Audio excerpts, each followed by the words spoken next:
Think about your country. और Israel जो कर रहा है, इजराइल पूरी दुनिया की जंग लड़ रहा है, सिर्फ अपनी जंग नहीं लड़ रहा वो। और ये अमेरिका भी कहता है कि जिस दिन इनके पास न्यूक्लियर वेपन्स हुए ईरान के पास, ये अमेरिका के लिए खतरा है, इजराइल के लिए खतरा है, पूरी दुनिया के लिए खतरा है। ये पागलों की रेजिम है, ये पागल लोग हैं, दिमाग से पैदल हो चुके हैं, इनको निपटाना बहुत जरूरी है। ऐसे ही इलाकों को, जगहों को जहां पर वो इनको निशाना बना रहा है, ऐसा ही एक और टारगेट आज भी यहां उड़ा दिया गया। अगली खबर देखिए, ईरान पर इजराइल का जोरदार प्रहार। पश्चिमी और मध्य ईरान में मिसाइल अटैक, इजराइल ने सैन्य ठिकानों को बनाया निशाना। ईरान ने इधर बैलिस्टिक मिसाइलें दागी। आज भी सुबह का लगभग वही वक्त था कल जैसा। आज जब पहली किरण फूटी, एक बार फिर से इजराइल में कई मिसाइलें। तो जय हिंद दोस्तों, कैसे हैं आप लोग? उम्मीद है आप लोग अच्छे होंगे। गाइस, जो वीडियो होने वाली है ये ईरान और इजराइल की वार पे होने वाली है, उसकी डिटेल इसमें बताने वाले हैं हम लोग। तो गाइस, दिन प्रतिदिन बढ़ते हुए समय के साथ ईरान और इजराइल का युद्ध जो है काफ़ी भीषण होते जा रहा है। हर रोज़ एक नई खबर आती है कि यहाँ पे ये हमला हो गया, यहाँ पे इतने लोग मर गए। आए दिन भीषण होते जा रहा है। अब बात यह है कि इजराइल इतना क्रूरता से हमला कर क्यों रहा है? क्योंकि ईरान भी क्रूरता से हमला कर रहा है। इजराइल की इतनी कम पॉपुलेशन है और उसके ऊपर, उसकी जनता के ऊपर, उसके आवाम के ऊपर वो हमला कर रहा है बिना नो टारगेट, कुछ भी टारगेट नहीं करता, डायरेक्ट मिसाइल डाल देता। तो इजराइल तो जवाब देगा, और ऐसा देगा कि हो सकता है थोड़ा दिन 50 साल पीछे भी चला जाए, हम नहीं तो हो सकता है ना रहे आगे में। तो गाइस, चलते हैं वीडियो की तरफ। वीडियो आप देखिए, फिर आपको पता चलेगा कि ये प्रतिदिन ये हमला भीषण इतना होते क्यों जा रहा है। और मेजर गौरव आर्य जी ने इसमें एक्सप्लेन किया है, और हमारे देश के जो जनरल कर्नल हैं, तो उन्होंने जो है बहुत अच्छे एक्सप्लेन किया है कि ऐसा हो क्यों रहा है। तो वीडियो में काफ़ी कुछ सीखने को मिलेगा गाइस। चलते हैं वीडियो की तरफ, मिलते हैं वीडियो के बाद। माइक्रोसॉफ्ट के ऑफिस के करीब जाकर यह मिसाइल फूटी। ईरान ने भी इजराइल पर पलटवार किया, एक के बाद एक कई बैलिस्टिक मिसाइलें दागी। इजराइल के कई इलाकों में सायरन की आवाजें लगातार गूंजती रहीं पिछले 2 दिनों से। अगर आप एट्रिशन मतलब नुकसान किसको कितना हुआ है इसको कंपेयर करें, तो 5 दिन तक ऐसा लग रहा था कि इजराइल पूरे तौर पर डोमिनेट कर रहा है। लेकिन अचानक ये लगने लगा है कि क्या तस्वीर बदल रही है। और यहां निश्चित रूप से अब लोगों के दिमाग में ये भी उमड़ घुमड़ रहा है कि अमेरिका, ये 2 हफ्ते की बात, कई लोग तो ये भी कह रहे हैं, जैसे अगर आप पश्चिम के अखबार पढ़ें, वॉल स्ट्रीट जर्नल जिसने पहली बार ये कहा कि शायद अब अमेरिका भी इसमें इन्वॉल्व होगा, ट्रंप ये मूड बना रहे हैं। इसमें यह भी कहा गया कि 2 हफ्ते का वक्त, ये 2 हफ्ते, कई लोग ये भी कहते हैं कि ट्रंप के बड़े फेवरेट है, अक्सर वो जब मियाद मांगते हैं तो 2 हफ्ते की बात करते हैं। एयर मार्शल पीके श्रीवास्तव मेरे साथ आज यहाँ इस चर्चा में जुड़ रहे हैं। और कर्नल साहब, बहुत स्वागत है आपका। शैलेंद्र सर भी मेरे साथ जुड़ गए हैं, अक्सर वो खबर का सीरियस पहलू आपको समझाते हैं। मेजर गौरव आर्य मेरे साथ जुड़ रहे हैं, बहुत स्वागत है सर। जहां जिस डेस्टिनेशन से भी आप जुड़े हुए हैं, we are missing you in the studio. लेकिन पहले तो मैं ये जानना चाहता हूं कि ये अभी ये नाप जोख, ये जो पड़ला ऊपर नीचे हो रहा है दोनों का, ये इसमें अब आखिरकार क्या अगले 2 दिनों 3 दिनों में कुछ सिनेरियो बदलेगा, या इसी तरीके से गुड मॉर्निंग होगी ईरान की तरफ से? देखिए, मुझे ऐसा लगता है कि अब धीरे धीरे आप देखेंगे करीब 3-4 दिन के बाद कि ईरान के जो हमले हैं इजराइल के ऊपर, वो हल्के पड़ने शुरू हो गए हैं। देखिए, इनकी सप्लाई काट दी है। ईरान जो भी बनाता था वो भी खत्म हो रहा है। इजराइल की सप्लाई चालू है। वेस्टर्न वर्ल्ड पूरा का पूरा सप्लाई कर रहा है हथियार। तो देखिए, इजराइल की जो सप्लाई चेन है वो बरकरार है, लेकिन ईरान की सप्लाई चेन कट चुकी है। कोई जहाज नहीं उड़ रहा वहां पे। एक चाइनीज, आपने बताया था कल परसों अपनी शो पे कि एक चाइनीज जहाज बेचारा गरीब सा वहां पे आके लैंड करा है, तो उसकी ही दे गया होगा मेजर साहब। लेकिन ये 2-3 और उड़े हैं चाइना से, और अचानक रेडार से गायब हो गए जैसे ईरान के पास पहुंचे। नहीं, बिल्कुल बिल्कुल आप ठीक कह रहे हैं। देखिए, मैं कह रहा हूं कि 50 जहाज भी आ गए, लेकिन वॉर में जो खर्चा होता है, जो एट्रिशन होता है इक्विपमेंट का, ये मेरे दोनों सीनियर हैं जो आपके शो में हैं, they are very much my senior, they will tell you कि जितना आप इंटेंसिटी वॉर की बढ़ती है, उतना आपका वॉर वेस्टेज रिजर्व है, या आपके और इक्विपमेंट है, मटेरियल है, मैन पावर है, उतनी तेजी से खर्च होता रहता है। वो आप कुछ नहीं कर सकते उसके बारे में। Simply Iran can not keep pace. Dinesh, Iran नहीं कीप पेस कर सकता है। और एक आखिरी बात मैं आपको बता दूं, इजराइल वहां पे मार रहा है जहां पे इनकी प्रोडक्शन फैसिलिटीज है, यानी कि जड़ पे मार रहा है। आप देखिए, ईरान कहता है हमने इस हेडक्वार्टर में मार दिया, वेरी गुड। ईरान कहता है हमने इस अस्पताल में मार दिया, एक्सीलेंट। हमने ये बिल्डिंग में मार दिया, यहाँ पे सॉफ्टवेयर हो रही। अरे जहां पे इजराइल के हथियार एक्चुअली डेवलप हो रहे हैं, जहां पे उनकी न्यूक्लियर साइट्स हैं, वहां पे कितने अटैक करे कोई ये भी तो बताया हमें। ईरान वो भी तो, और आज इन्होंने कोशिश करी थी ईरान के फॉरेन मिनिस्टर को मारने की, बेचारा बच गया। नहीं, वहां से ईरान ने डिक्लेयर कराया, ईरान से एक और स्टेटमेंट आया सर, जिसमें कहा गया कि हमारी न्यूक्लियर फैसिलिटीज को कोई नुकसान पहुंचा ही नहीं है, ये जाते हैं ऊपर बम मार के आ जाते हैं। मुझको लगता है एयर मार्शल पीके श्रीवास्तव ये असल में ये कह रहे हैं कि नहीं और मारो, यही जगह यहाँ पर और मारो। अब देखो दिनेश, पहली बात तो जो गौरव ने बोला है कि जिस तरह के 2-3 जहाज वहां गए हैं, उनकी जो टनेज है और जिस तरह के मिसाइल्स को इनकी जरूरत है, कम से कम बैलिस्टिक मिसाइल्स में SRBM की जरूरत है, IRBM की जरूरत है, MRBM की जरूरत है, वो बहुत भारी मिसाइल्स होती हैं। एक एक मिसाइल का वजन जो है 18-20 टन के आसपास होता है, उसमें कितनी आ सकती है, तो वो नहीं आ रही। इसका मतलब मिसाइल की सप्लाई और लॉन्चर्स, जिस तरीके से इजराइल लॉन्चर्स को अटैक कर रहा है, लॉन्चर्स नहीं रहेंगे, 2/3 खत्म हो चुके हैं, उसकी सूचना आ चुकी है, सप्लाई कम हो रही है। और आपने देखा जो वेव शुरू में आई थी, उसके बाद अब इक्का दुक्का आ रही हैं। और सबसे बड़ी बात जो गौरव ने कही है कि वो मार रहे हैं निशाना सिविलियन इंफ्रास्ट्रक्चर पे, और ये मार रहे हैं जड़ में, जो चाणक्य नीति है ना कि जड़ में मट्ठा डालो। जब मट्ठा डालोगे आप तो कुछ निकलेगा ही नहीं। तो एक महत्वपूर्ण बात यह भी कि अगर आप ये सोचते हैं कि बहुत बड़ा जखीरा ईरान के पास खुद का, अगर सप्लाई नहीं भी होती है तो लॉन्चर कहां से लाएंगे? अगली खबर देखिए कर्नल साहब, उसके बाद आपके पास आने वाला हूं। इजराइल के बीरशेबा शहर में मिसाइल अटैक, लगातार दूसरे दिन मिसाइल अटैक हुआ। माइक्रोसॉफ्ट बिल्डिंग के करीब गिरी मिसाइल, कई कारों में आग लगी, 6 लोग जख्मी, और ये तो आज पूरे दिन छाया रहा माइक्रोसॉफ्ट के करीब यहां पर ये जो हमला हुआ है। लेकिन इस तरीके के कई जगहों पर जाकर आज फिर से मिसाइलें गिरी हैं। हालांकि एक्सपर्ट्स ये समझ रहे हैं कि अब धीरे धीरे, वो जो कह रहा है कि अभी तो हमने शुरुआत, आज असल में जवाद हुसैनी साहब ये कह रहे थे, जो भारत में राजदूत है ईरान के, उन्होंने कहा कि भारत को इसमें आना चाहिए, और अगर भारत पहले ही शांति के लिए आवाजें उठाता तो ये इजराइल जैसे देश इस तरीके की हिमाकत करते नहीं, लेकिन ये हुआ नहीं। अभी भी हम ये कह रहे हैं कि हमारे पास बहुत सारी गोपनीय ताकत है जिसके बारे में हमने विश्व को बताया नहीं है, और दुनिया की भलाई इसी में है कि हमको और न छेड़ा जाए। जय हिंद, नमस्कार दिनेश जी। आजकल आप ना सीरियस वाले पार्ट आप ले लीजिए, गंभीरता मैं ले लेता हूँ। लीजिए प्लीज। गंभीर बात ये है अब कि जो ये 2 सप्ताह का टाइम और पिछले कुछ दिन को अगर आप एवेलुएट करेंगे, ये आपको मैंने उस दिन भी कहा था, जिस दिन आपने बात करी थी कि ईरान ने बोला कि हमने F-35 गिरा दिए, याद है? मैं कहा जी आपने 2 गिराए, आपने 3 गिराए, आपका क्या गिरा आपको पता ही नहीं चला।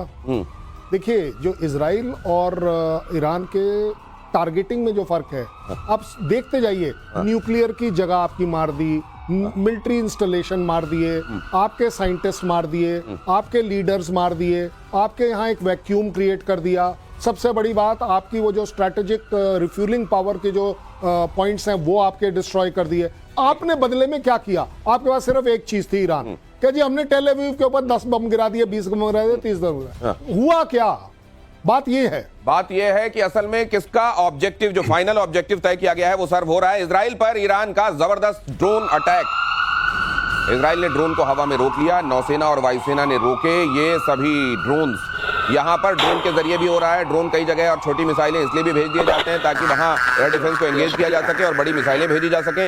एडिशन की चर्चा दोनों तरफ हो रही है, कितना खर्च हो गया दोनों तरफ से, हर एक दिन वॉर में कितना खर्च दोनों कंट्रीज कर रही है, इसका भी जिक्र हो रहा है। किसकी हालत ज्यादा खराब हो रही है, इसका भी जिक्र हो रहा है। लेकिन एक बात और कही गई मेजर गौरव आर्य, और ये भी जवाद हुसैनी ने कही, ये जिस तरीके से न्यूक्लियर की बात छोड़कर ज्यादा ये कह रहे हैं कि वहां हम लीडरशिप को हटाकर अपनी तरह की लीडरशिप एस्टेब्लिश करना चाहते हैं। इनका असल में शुरू से मकसद यही है, क्योंकि हमने तो ये स्पष्ट कर दिया था कि न्यूक्लियर हम बनाने का इरादा भी नहीं रखते।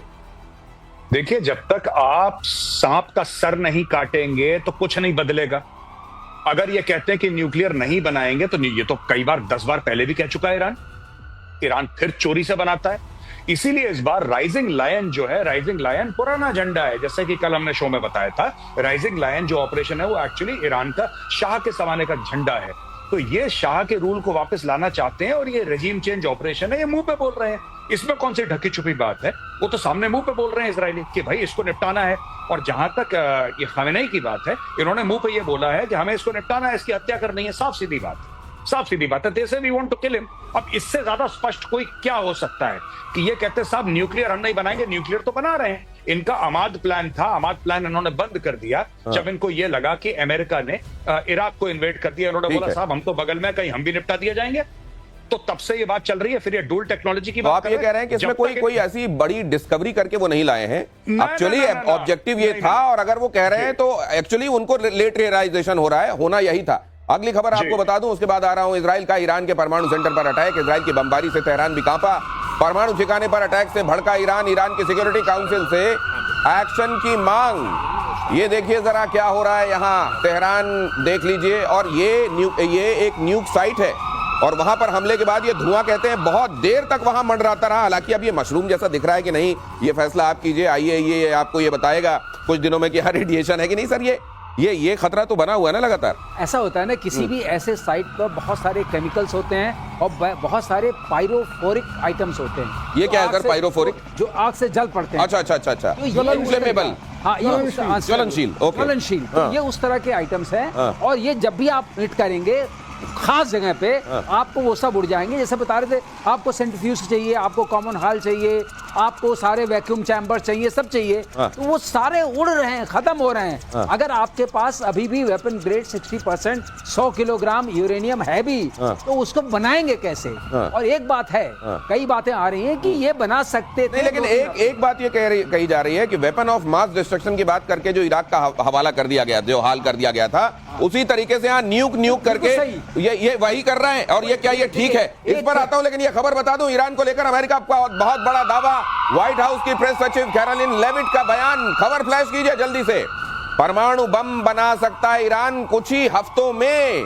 ये जो खबर आपने बताई, ईरान दुनिया के लिए बड़ा खतरा। हाँ, यही बात मैं कह रहा था आपसे कि जो 60% के बाद 90% जाने में बहुत कम टाइम लगता है। अच्छा, ये वो एक्सपोनेंशियल स्केल पे चलता है। ये क्या कह रहे हैं सर, ये भी समझ लीजिए 60% तक यूरेनियम को संशोधित करने में, रिफाइन करने में टाइम लगता है, लेकिन 60 से 80 बहुत जल्दी होता है। बहुत जल्दी एक्सपोनेंशियल स्केल पे जाता है, मतलब एकदम बढ़ जाता है। अब बात रही दूसरी कि अगर ये इसमें पहुंच चुके हैं तो सुप्रीम लीडर को सिर्फ इनको कहना है, ऑर्डर देना है कि बनाओ। तो सुप्रीम लीडर को ही खत्म करने की जो बात चल रही है, इसीलिए चल रही, लीडरशिप खत्म करेंगे तो बनने में फिर दिक्कत आएगी।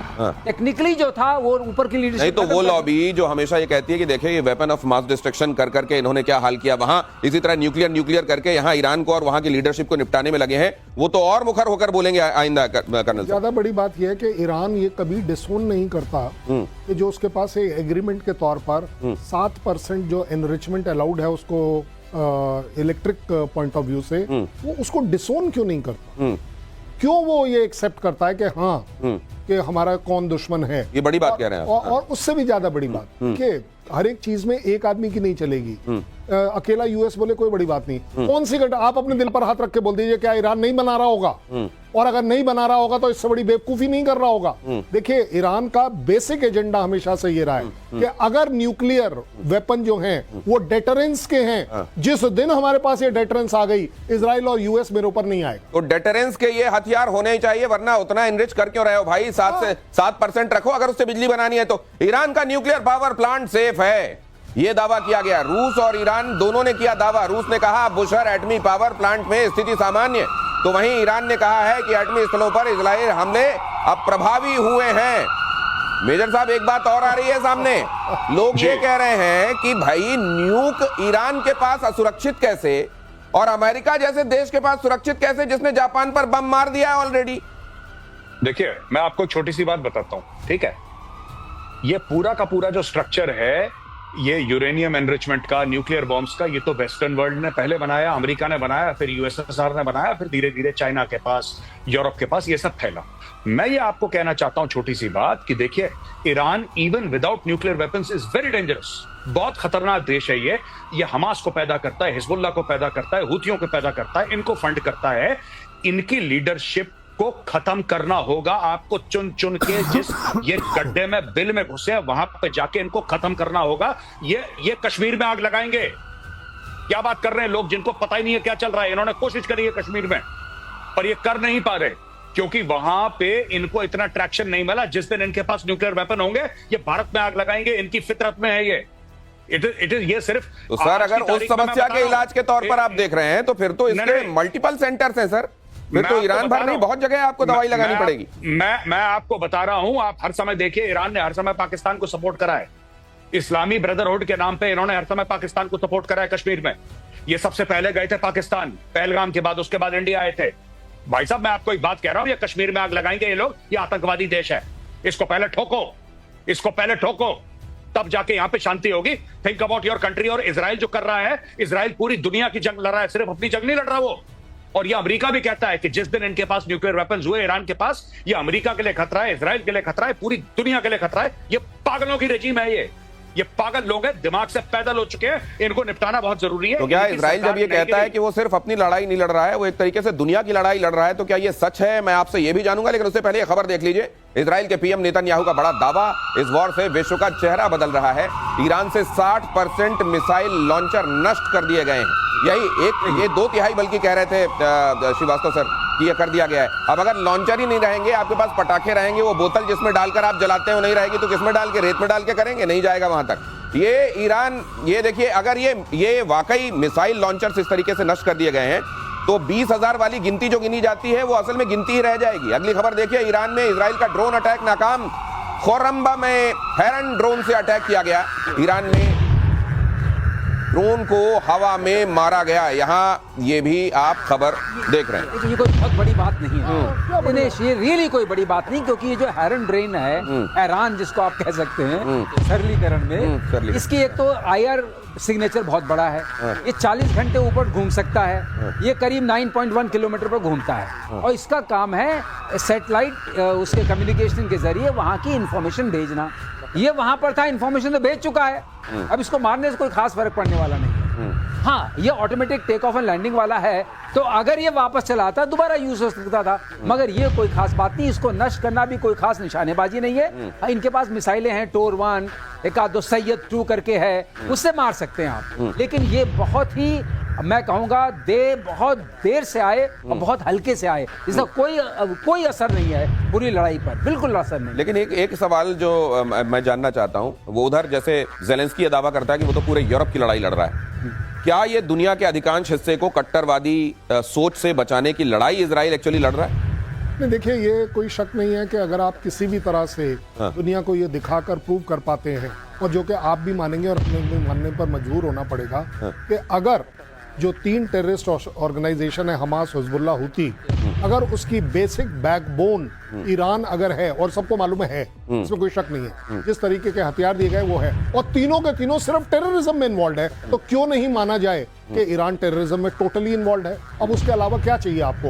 ये तो वही वाली बात हो गई ना कि यूएस इन्वॉल्व नहीं है। किसने कहा यूएस इन्वॉल्व नहीं है इस लड़ाई के अंदर? कोई सपने में सोच सकता है कि यूएस इन्वॉल्व नहीं है? कौन एयर डिफेंस कवर में मदद कर रहा है? कौन वेपन सिस्टम्स दे रहा है? कौन इंटेलिजेंस सर्विलेंस करके दे रहा है? कौन अपनी चारों तरफ से इस समय ईरान को घेर रहा है? टू दी एक्सटेंट लास्ट एक जगह बची थी कहने के लिए, वो तो आप देख रहे हैं, पाकिस्तान के पास भी यूएस ने अपना वो करना शुरू कर दिया कि उसका वो जहाज गया, जाकर वो पूरी टोपोग्राफी के डिटेल लेकर और लेकिन मेरे को एक चीज जानने में बड़ा इंटरेस्ट है मेजर गौरव, आपसे ये सवाल लेकर आने वाला हूं कि जब एक तरीके से वहां एयर बेस बना रहा है अमेरिका अपने, और इस बात पे साइन भी करके आ गए हैं मुनीर साहब कि ठीक है आप यहाँ यूज कर लीजिएगा, हम आपके साथ खड़े रहेंगे, तो चाइना इसको कैसे ले रहा होगा? वो जो ऑल वेदर फ्रेंड है, जो बिग ब्रदर है, आयरन ब्रदर है, वो कितना नाराज या खुश हो रहा होगा, ये जानूंगा मैं आपसे। लेकिन पहले खबर बता दूं, इजरायली वायुसेना ने ईरान की मिसाइलें उड़ाई। इस्फहान में इजराइल का बड़ा हमला, ईरान का रेडार सिस्टम भी तबाह। इस्फहान में मिसाइल लॉन्चर उड़ाया गया। ये खबर देखिए जरा, आपको दिखा रहा हूं मैं, और उस सवाल का जवाब लेता हूं मेजर साहब से जो मैंने अभी किया। सर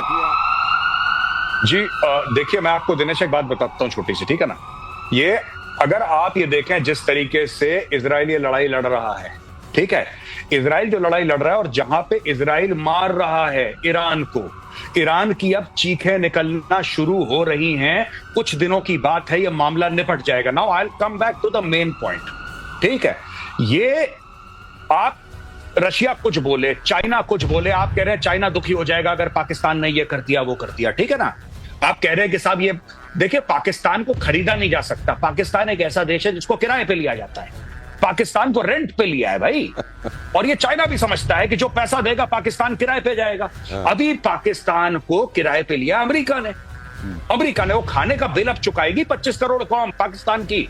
और मैंने आपकी शो पे एक बार ये भी बताया था कि जब भी गोरा हाथ बढ़ाता है और कोई पाकिस्तानी जर्नल उस हाथ को पकड़ता है तो पाकिस्तान में खून के दरिया बहते हैं, लाशें गिरती हैं पाकिस्तान में। ये भाई साहब सच है और ये पाकिस्तान में होने वाला है। और ये बेवकूफ कभी नहीं समझते, वही गलती बार बार बार बार, जियाउल हक के समय भी वही, परवेज मुशर्रफ के समय भी वही, आसिम मुनीर के समय भी वही। ये कौम कभी नहीं सुधरेगी, ये फिर से किराए पे चली गई है और कुछ नहीं हुआ है। और चाइना को क्या लगेगा? चाइना को इनकी सच्चाई नहीं पता है। चाइना फिर इनको बोलेगा 2 रुपए और ले लो, ये अमेरिका को धोखा दे देंगे। ओ भाई साहब, इन्होंने क्या करा था अफगानिस्तान में? इन्होंने अमेरिका को धोखा दिया था, फिर उन्होंने तालिबान को धोखा दिया। क्यों आपको लगता है कि तालिबान और तहरीक तालिबान पाकिस्तान इनको रोज ठोकते हैं? वो कहते हैं गद्दार कौम है ये, वो कहते हैं गद्दार है ये पूरी कौम पाकिस्तानियों की गद्दार है, इसलिए वो ठोकते हैं, इसलिए तहरीक तालिबान पाकिस्तान मारता है। आपकी बात पे फौरन ही कुछ जोड़ना चाह रहे हैं एयर मार्शल पीके श्रीवास्तव। दिनेश, ये गद्दारी की बात भी नहीं, ये बिजनेस की बात है। किराए पे देते हैं अपने लोगों को, वही करते हैं। इनके पास गद्दारी का आप कोई मतलब, तो आप कह रहे हैं तिजारत में थोड़ा और आगे निकल गए? निकल गए। अगली खबर, सबको बांटते रहते हैं, जो दे दे पैसा वो ये लो, तंबू वाले की तरह बोली लगने के लिए तैयार वहां पर, और जो ज्यादा पैसे दे दे। इजराइल ने खामेनेई की तुलना हिटलर से की है। खामेनेई मॉडर्न हिटलर है, इजरायली रक्षा मंत्री ने कहा। तानाशाह को जीने का कोई अधिकार नहीं। कार्ड्स ने कहा इजराइल को खत्म करना चाहते हैं खामेनेई। सिर्फ उन्होंने नहीं कहा, इनफैक्ट बेंजामिन नेतन्याहू भी कई बार कह चुके हैं कि ये तो हिटलर हैं आज के जमाने के। असल में हिटलर को मुझे लगता है वो नाम प्रोजेक्ट करके और वो लेकर यहूदियों के साथ जो अत्याचार हुए, वो नाम, वो चेहरा, यहूदियों के ये ज़ायनिस्ट ज़ायनिस्ट ज़ायनिस्ट करके जैसे हमला करते रहते हैं, एक तरीके से कौम से नफरत जो दिखाता है उनका स्टेटमेंट, उसको वो हाईलाइट करना चाहते हैं कि दिमाग में जिस तरीके से उनके था कि ये कौम ही साफ कर दो, यही लेकर ये ईरान भी चल रहा है और इसके ये सुप्रीम लीडर भी चल रहे हैं। क्या मैं ठीक कह रहा हूं गौरव सर? आप बिल्कुल ठीक कह रहे हैं। मैं तो आज तक ये नहीं समझ पाया कि ईरान की लड़ाई क्यों है। ये खमेनी की रेजीम है या उसके पहले खुमैनी हुआ करता था? इनकी ये तो हम प्याला हमने वाला हुआ करते थे 1979 के पहले। जो सवाक था इंटेलिजेंस एजेंसी और मोसाद, ये तो कोऑपरेट करते थे। ये जितनी भी साइट्स है जिनके ऊपर हमला हो रहा है, ये ओरिजिनली तो इजराइल ने बना के दिया ईरान को। जो न्यूक्लियर वेपन्स हैं वो तो शुरू में न्यूक्लियर रिएक्टर इलेक्ट्रिसिटी बनाने के लिए वो तो अमेरिका ने दिए इनको। आज ये पुराने जो हम प्याला हमने वाला थे, आजकल एक दूसरे के खून के पैसे कैसे हो गए? ये भाई साहब ये स्टोरी है। ये कुछ, मैं एक बात बोलूंगा, कंट्रोवर्शियल ना हो जाए, धर्म का मामला है। इसका फिलिस्तीन से 1 रुपए का कुछ लेना देना नहीं है। इनका क्या लेना देना ईरानियों का फिलिस्तीन से? ये कोई अरबी नहीं है। इनका क्या मतलब है? इनका क्या मतलब है कि जो इतने परेशान हो जाते हैं कि फिलिस्तीनियों के ऊपर जुल्म हो रहा है? होने दो, तुम्हारा क्या लेना देना है? अच्छा, जब तुम्हारा लेना देना है तो इसका मतलब तुम हमास को भी फंड कर रहे हो, और तुम खुशी खुशी बोल रहे हो हमास को फंड कर रहे हो, तुम हिजबुल्लाह को फंड कर रहे हो, और जब वो मारता है फिर तुम विक्टिम कार्ड प्ले करते हो। भाई साहब, ये जो आज की तारीख में कर रहा है ना ईरान, कल ईरान के पास भगवान ना करे इसके पास न्यूक्लियर वेपन हो गए, ये नाक से खून निकलवा देगा पूरे इलाके का। बहुत जल्दी इस रेजिम को कोलैप्स होना होगा, इनको निपटाना होगा। ये खतरा कितना बड़ा है ये समझाते हुए मेजर गौरव आर्य, क्यों इसको इतना बड़ा खतरा समझा जा रहा है, उसके रिपरकशंस क्या होंगे? अगली खबर देखिए, ईरान इजराइल वॉर में हिजबुल्लाह की एंट्री। हिजबुल्लाह ने इजराइल पर कई मिसाइलें दागी। इजराइल ने कहा हिजबुल्लाह का खात्मा करके लेंगे दम। मुझे लगता है कि पेजर इनको भूल गए, वो जो पेजर फटे थे अब वो फिर से चाह रहे हैं, कुछ पेजर लगता है फिर से जेब में आ गए हैं। कल ना एक फंक्शन था जिसमें हम इजरायली एम्बेसडर को होस्ट कर रहे थे। अच्छा। और एम्बेसडर साहब का बड़ा पॉइंट बैंक क्लियरेंस था कि अगर भारत को टेररिज्म से लड़ना है तो लड़ने का सिर्फ एक ही तरीका है, या आप उस पर हावी हो जाएं या वो आप पर हावी हो। आज की तारीख में आप पेजर की बात कर रहे हैं, इजराइल इससे बहुत आगे चल रहा है इस समय प्लानिंग में। It is only matter of के ट्रिगर किस दिन करेगा। अच्छा। जिस दिन उसे जरूरत होगी ट्रिगर करने की। ये मैं आपको बड़े जिम्मेदारी के साथ एक एम्बेसडर की बात बता रहा हूँ कि हम एक जगह 1 महीने 2 महीने नहीं सोच के चल रहे हैं, हम 6 महीने आगे सोच रहे हैं, 1 साल आगे सोच रहे हैं कि कोई मैन्युफैक्चरिंग स्टेज पर किसी चीज में वो चीज डालनी कि हमें मालूम है ये कहाँ जा रहा है, कहाँ रहेगा, और जिस दिन हमें जरूरत पड़ेगी हम निकालें। इस समय अगर आप पेजर को इंसिडेंट्स को लेकर चल रहे हो, पेजर 1-2 महीने पहले प्लान नहीं। मुझे ये लगता है कि हिजबुल्लाह की अभी ताकत बची क्या होगी? अभी जिस तरीके का हाल हुआ है बीते दिनों, अक्टूबर के बाद, 24 के बाद, ये कहना कि हम आएंगे और हर तरीके से साथ खड़े होंगे, ये जुबानी जमा खर्ची है या वाकई सिनेरियो में कोई फर्क पड़ता है इससे मेजर गौरव? ये भाई साहब कुछ नहीं है, ये झूठ बोल रहा है हिजबुल्ला की कमर तोड़ के व्हीलचेयर में बैठा दिया हिजबुल्ला को हथियार कहां से जाते थे? सीरिया से जाते थे, रास्ता वही था। आपने उनकी सप्लाई चेन काट दी, कहानी खत्म हो गई हिजबुल्ला की। अब छुटपुट कुछ मिसाइल मार देंगे, छुटपुट गोलियां चला देंगे, दैट्स ऑल। इनकी 2 कौड़ी की औकात नहीं है हिजबुल्ला की। इजराइल ने हिजबुल्ला को बैठा दिया व्हीलचेयर में। भाई साहब सीरिया के थ्रू जाता था मामला, पूरा मामला सीरिया के थ्रू जाता था। सीरिया में अब कौन बैठा है? सीरिया में बैठा है तुर्की, सीरिया में बैठा है अमेरिका, राइट? कहानी खत्म, दैट्स इट। ये लाएंगे कहां से हथियार लड़ने के लिए? ईरान भेजता था इराक से सीरिया, सीरिया से लेबनान। हिजबुल्ला लेबनान बेस्ड, कुछ नहीं कर रही है, ये गीदड़ भपकी है। और आपने देखा हमास को सांप सूंघ गया। हिजबुल्ला ने तो बड़ी हिम्मत करके बयान दे दिया, हमास को सांप सूंघ गया। हमास कुछ नहीं कह रहा, डर के मारे सब लोग बैठे हैं। इनके तो दर्जन भर के टेररिस्ट ग्रुप्स हैं, सब चुप, क्योंकि उनको पता है कि अब ये जो लड़ाई है ये आखिरी वाली लड़ाई है। अब जो भी होगा भाई साहब, ये वर्ल्ड कप का फाइनल खेल रहा है इजराइल और ईरान, और इसमें एक ही जीतेगा और वो है इजराइल। और मार के इजराइल इनको दुम्बा बनाएगा, मैं आपको बता रहा हूं, देख लेना। ये सर अगली खबर के बाद अपनी बात प्लीज कहिएगा। इजरायली रक्षा मंत्रालय का बहुत बड़ा दावा, इजराइल के पास हथियारों की कोई कमी नहीं है। 14 कार्गो विमान से हथियार गोला बारूद पहुंच गए हैं। सेना की जरूरतों को पूरा किया जा रहा है। वॉर शुरू होने के बाद 800 विमान आ चुके हैं। ज्यादातर सामान अमेरिका से आया, क्लियर कट, बड़ा एक्सप्लिसिट। इसीलिए कर्नल साहब कह रहे हैं कि अमेरिका इन्वॉल्व नहीं है। ये कौन कह रहा है? वो तो कोई नहीं कह रहा। ठीक है सर, 800 विमान का मतलब कम से कम 90,000 टन सामान आया है। 90,000 टन। ये कोई छोटे मोटे जहाज थोड़ी आया है। C-17 से आया, ग्लोब मास्टर से, उसमें एक बार में आता है 80 टन। आप बताइए, कम से कम 800 से ज्यादा आए होंगे। ये खबर आ रही है 90,000 टन। क्या आया होगा? आप सोचिए आया क्या होगा? आया होगा मोस्टली थार्ड का इक्विपमेंट। थार्ड क्या है? Terminal high altitude area defence जी। उसमें होता क्या है? ये इनके पास अगर इजराइल तक पहुंचना है तो इनको SRBM चाहिए, बैलिस्टिक मिसाइल चाहिए। बैलिस्टिक मिसाइल जब ऊपर जाएगी और नीचे आना शुरू करेगी, थार्ड उसको 150 किलोमीटर पर उससे मुलाकात करेगा।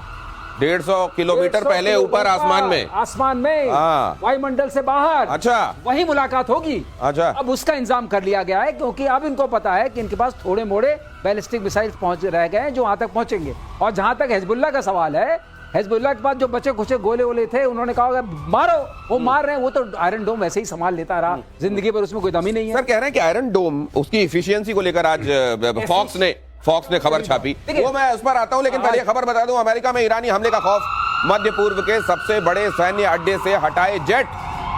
अमेरिका में ईरानी हमले का खौफ, अमेरिका ने 40 मिलिट्री जेट हटा लिए हैं।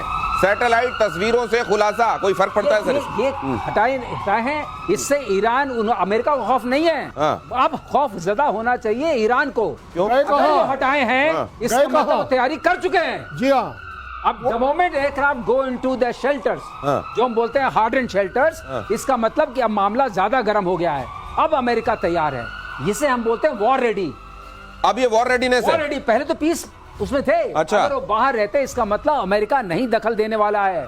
अब डरना चाहिए इनको। अमेरिका दखल देने के लिए तैयार हो चुका है। उसकी 2 हफ्ते की वार्निंग को आप मानेंगे? ये जो 2 हफ्ते का टाइम लिया गया है, इसमें कोशिश ये किया जा रहा है कि यूरोपियन यूनियन की तरफ से डिप्लोमेटिक कोशिश है। अगर आप मुझे ये इंटरप्रेट करने को बोलेंगे तो मैं इसका इंटरप्रिटेशन ये करूंगा, अगर एयरक्राफ्ट टारमैक से हट करके शेल्टर्स में चले गए हैं, उसको देखिए, इसका मतलब हुक्म कभी भी जा सकता है। अब हुक्म गया और हवा में ये आए और फिर सब कुछ उधर आपको उड़ता हुआ दिखाई देगा ईरान में। ऐसी तर्जुमानी है हालात की। और इजराइल में मेट्रो स्टेशन बना सुरक्षित ठिकाना। देखिए, मेट्रो स्टेशन कई जगहों पर जहां टनल खोदकर मेट्रो स्टेशन बनाए जाते हैं, वो सुरक्षित बंकर बन जाते हैं। अंडरग्राउंड मेट्रो स्टेशन में छिपे इजरायली लोग मिसाइल अटैक से बचा हुआ है मेट्रो स्टेशन। जाहिर है यहां पर लोग पहुंच रहे हैं और इसको सुरक्षित ठिकाने के तौर पर इस्तेमाल कर रहे हैं। ये इजराइल के लिए महंगा पड़ रहा है युद्ध। अगली खबर दिखाइए जरा। इजराइल के लिए ये युद्ध महंगा पड़ रहा है। इजराइल को कई $मिलियन का नुकसान। ईरानी मिसाइल के इंटरसेप्टर में इजराइल के 17 अरब रुपए रोज खर्च हो रहे हैं। बुनियादी ढांचे की मरम्मत में बड़ा खर्च। लेकिन अगर खर्च तब माना जाता है जब आपके पास लिमिटेड पैसा पड़ा हो अकाउंट में और वो खर्च होता जा रहा हो। जब उसकी सप्लाई उधर से आती जा रही हो, क्रेडिट रोज हो रहा हो, तो डेबिट होने दीजिए, उससे क्या फर्क पड़ता है। लेकिन ईरान में ये हो रहा होगा क्या? मेजर साहब, इस मामले में, सस्टेन करने के मामले में एक वॉर को, दोनों की स्थिति कैसी देखते हैं आप? मैं वही आपसे कह रहा था कि जो आपने पहला सवाल पूछा था, साहब इनकी सप्लाई चेन ईरान वालों की कट गई है। बाहर से बहुत कम आ रहा है, ना के बराबर खर्चा रोज हो रहा है, क्योंकि रोज ये मिसाइल दाग रहे हैं। इजराइल के साथ बिल्कुल उल्टा है, उसका बहुत खर्च हो रहा है और बहुत आ भी रहा है, जैसा कि अभी एम अर्षद श्रीवास्तव सर ने बताई थी। यही exactly he was saying exactly the same thing कि भाई आपके पास इतना है ही नहीं कि आप सस्टेन कर लें, इसलिए मैंने बोला। और ये जो आपने ट्रंप की बात बोली ना पिछले सवाल में कि ट्रंप कह रहा है 2 हफ्ते, झूठ बोल रहा है ट्रंप, 2 हफ्ते नहीं। ये अमेरिका में बता रहा हूं, it is all depending on situation, not depending upon time. ये पहले भी ट्रंप ऐसे बोल चुका है कि संडे को टॉक होंगी, फ्राइडे को सुबह अटैक कर दिया। तो ये सारी की सारी चीजें हो रही हैं, ये डिसेप्शन का गेम चल रहा है। लेकिन fact of the matter is कि ईरान की सप्लाई चेन बहुत कमजोर हो चुकी है आज की तारीख में। It is really very very weak, और मुझे नहीं लगता कि ईरान में अब काबिलियत है 1 हफ्ता और सस्टेन करने की। 1 हफ्ते के बाद, 5 दिन, 4 दिन, 1 हफ्ते के बाद ईरान का बहुत लो स्टॉक हो जाएगा, और यहां पे दनादन ग्लोब मास्टर्स आ रहे हैं, लो थर्ड मिसाइल है। और क्या चाहिए? पेट्रियट चाहिए लो, ये चाहिए लो, वो चाहिए लो, जो चाहिए लो, कोई दिक्कत नहीं है। और not only that, not only air defence, even platforms for F-35। भाई F-35 तो नाच रहा है ना तेहरान के ऊपर, उसके लिए भी तो रॉकेट्स आपको चाहिए, उसके लिए भी तो हार्ड पॉइंट्स चाहिए। सबका सब तो अमेरिका दे रहा है उनको क्या दिक्कत है? उनका सप्लाई खुला हुआ है। यहां से पाकिस्तान ने रास्ता बंद कर दिया।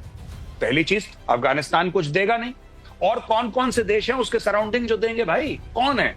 चाइना का तो कोई बॉर्डर नहीं लगता ईरान के साथ, चाइना आएगा तो जहाज से करेगा। अमेरिका फिर भी पानी के जहाज से भेज सकता है, अमेरिका फिर भी पानी के जहाज से भेज सकता है। ईरान का आप नहीं कर सकते, क्योंकि वहां पे ईरान के सामने तो अमेरिका का वो एयरक्राफ्ट कैरियर और पूरे सबमरीन और पूरा फ्लीट बैठा है वहां पे। How will you supply Iran in case of war? आप वहां पे तेल, सामग्री, ये सारी चीजें जो हथियार वथियार है, बारूद है, रॉकेट है, कौन दे रहा है ईरान को? तो ये यहाँ पे बन रहा है उसको तो फाड़ रहे हैं। ये है कंपैरिजन दोनों की स्ट्रेंथ और वीकनेस। देख लीजिए, युद्ध को लेकर अमेरिका से जुड़ी ये खबर भी देखिए, व्हाइट हाउस का बयान, अभी युद्ध में ट्रंप नहीं उतरेंगे। व्हाइट हाउस ने कहा राष्ट्रपति 2 हफ्ते में फैसला लेंगे। यही 2 हफ्ते की बात हो रही है, लेकिन ये 2 हफ्ते असल में डिसेप्शन है, क्योंकि यहां ट्रंप कह क्या रहे हैं और कर क्या रहे हैं ये आप जानते हैं। इसमें एक बड़ा सीरियस डिस्कनेक्ट है। लेकिन ये 2 हफ्ते क्या जानबूझ के फैलाए गए हैं मार्केट में, और इसके सब्सक्राइबर भी होंगे क्या? ये रायता फैला रहे हैं। हाँ। ये सिर्फ रायता फैला रहे हैं कि 2 हफ्ते हमारा अगले दिन मार दिया। हाँ। नहीं, ये ट्रंप विश्वास करने लायक नहीं है। अगर व्हाइट हाउस की कोई न्यूज आती है तो 2 ही हफ्ते क्यों? 4 दिन क्यों नहीं, 5 दिन क्यों नहीं, 1 हफ्ता क्यों नहीं, 2 ही हफ्ते क्यों? देखिए, सबसे बड़ी बात जो चल रही है ना, ये कहाँ से कनेक्ट हो रहा है। आपने बोला $17 अरब खर्च हो रहे हैं रोजाना के हिसाब से। 2 सप्ताह में क्या ईरान इतना पैसा अफोर्ड कर लेगा? एक बात। दूसरी बात, मैं कहता हूँ 2 मिनट के लिए पैसे मिल गए, पैसे मिल भी गए, ठीक है ना। सामान कहाँ से लाओगे? सामान कहाँ से? आपको यूएस रोज सामान दे रहा है, उसके पैसे की तो आप कैलकुलेशन। ये खबर भी देख लीजिए, टाइम एकदम कम है। इजराइल, तो गाइस उम्मीद है आपको ये वीडियो अच्छी लगी होगी और काफ़ी कुछ इसमें जानने को मिला होगा। और इजराइल पीछे तो नहीं हटेगा और खमेनी भी पीछे नहीं हट रहे अभी के टाइम में। अमेरिका तो अब कूद ही चुका है, तो हो सकता है ईरान के काम तमाम कर दिए जाएं इसी बीच में। और पाकिस्तान तो दिख ही चुका है, जो अमेरिका को सोच रहा है कि भाई साहब आप आओ हमारे यहाँ भी एयरबेस से, हमारे ज़मीन से होकर ईरान को ठोक दो। इसीलिए डोनाल्ड ट्रंप ने बुलाया था उसको, आसिम मुनीर को, अमेरिका में व्हाइट हाउस में चाय पिलाई, खाना खिलाया। तो नमक तो अदा करना पड़ेगा भाई साहब, क्योंकि नमक खाया है। अमेरिका कुछ फ्री में नहीं देता भाई। तो जय हिंद गाइस, उम्मीद है आपको वीडियो अच्छी लगी होगी। अगर हमारी वीडियो आपको अच्छी लगी, हमारी वीडियो को लाइक करिए, चैनल को सब्सक्राइब करिए, ताकि हमारी आने वाली नेक्स्ट वीडियो की नोटिफिकेशन आपको सबसे पहले पहुँचे। तो जय हिंद गाइस।